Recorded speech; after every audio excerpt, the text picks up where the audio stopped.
ప్రియులారా, ప్రభు క్రీస్తు నామంలో మీ అందరికీ శుభాభివందనాలు తెలియజేస్తుంటున్నాను.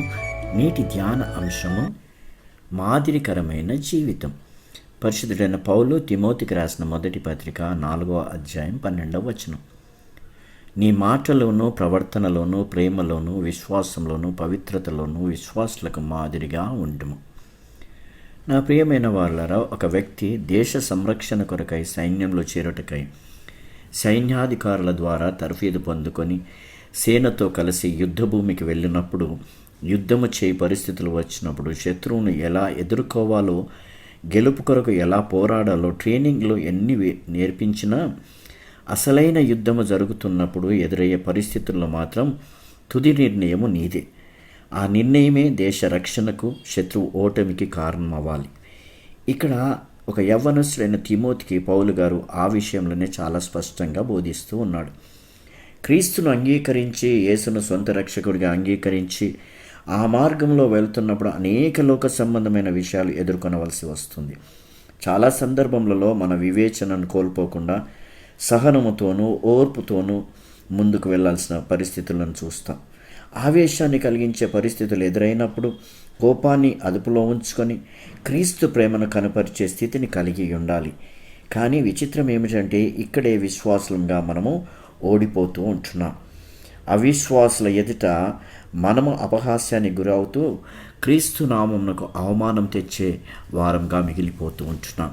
ఈ విషయంలోనే పౌలు గారు తిమోతితో విశ్వాసులకు మాదిరికరంగా నడుచుకొనుటలో జాగ్రత్త కలిగి ఉండమని హెచ్చరికలతో కూడిన మాటలు తెలియజేస్తూ ఉంటున్నాడు. అయితే సామాన్యమైన విశ్వాసంగా ఉన్న మనకు ఇది ఒక్కొక్కసారి కష్టసాధ్యమే అనిపిస్తుంది. సైనికుడికి కూడా కొన్ని సందర్భములలో యుద్ధంలో ఎదురవుతున్న కఠిన పరిస్థితుల్లో ఆ యొక్క ట్రూప్ కమాండర్ మరియు తోటి సైనికులు ఎలా సహాయాన్ని అందిస్తారో, అలాగే మన విశ్వాస యాత్రలో బలహీన సమయం వచ్చినప్పుడు పరిశుద్ధాత్మ దేవుడు మనకు సహాయంగా నిలుస్తాడు, నిన్ను నడిపిస్తాడు. అలాగే తోటి విశ్వాసుల ప్రార్థన మనల్ని విశ్వాసంలో ముందుకు సాగుటకు ధైర్యాన్ని ఇస్తుంది.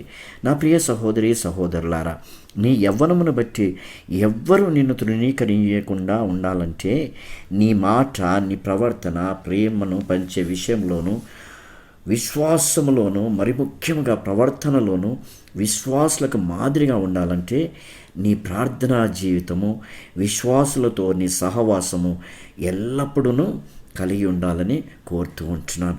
ప్రియులారా, ఒంటరిగా మండే ఏ కర్ర అయినా ఎక్కువసేపు మండలేదు, వెలుగును ఇవ్వలేదు. కాబట్టి ప్రియులారా, నీ మాదిరికరమైన విశ్వాస జీవితము మరొకరికి మాదిరిగా ఉండాలంటే మనము విశ్వాసులతోనూ మన ప్రార్థనా జీవితంలోనూ చాలా ప్రాముఖ్యమైనటువంటి రీతిగా మన ఆత్మీయ జీవితాలను కట్టుకోవాలి. అట్టి కృప తండ్రి అయిన దేవుడు మనకు అనుగ్రహించాలని తలలు వంచి ప్రార్థన చేసుకుందామా? కృపా కనికరం గల తండ్రి, ఈ లోకంలో నాయన విశ్వాసులకు మాదిరిగా మేము నడుచుకుంటున్న సమయంలో అపవాది నాయన మా ఎదుట వస్తున్నటువంటి అనేక పరిస్థితులలో ప్రభా మేము బలహీనలం అవ్వకుండా నీదైన కృపదైశ్వర్యాన్ని మాకు అనుగ్రహింపచేయండి. పరిశుద్ధాత్మ దేవుని యొక్క సహవాసము ప్రతినిత్యం మేము కలిగి ఉండే కృప దయచేయండి. ఇదిగో తండ్రి, నీ బిడ్డలందరినీ మీ యొక్క దయగల హస్తపు నీళ్ళకి తీసుకొస్తున్నాను. నేటి దినదీవెనల చేత బిడ్డలను దీవించమని యేసు నామమున ప్రార్థిస్తున్నాను తండ్రి, ఆమేన్. మన త్రియేక దేవుని యొక్క ప్రేమ, కృప, ఆదరణ, అన్యోన్య సహవాసం ఇది మొదలుకొని నిరంతరం మనందరికీ తోడైండి నడిపించును గాక. Amen. God bless you. Stay blessed.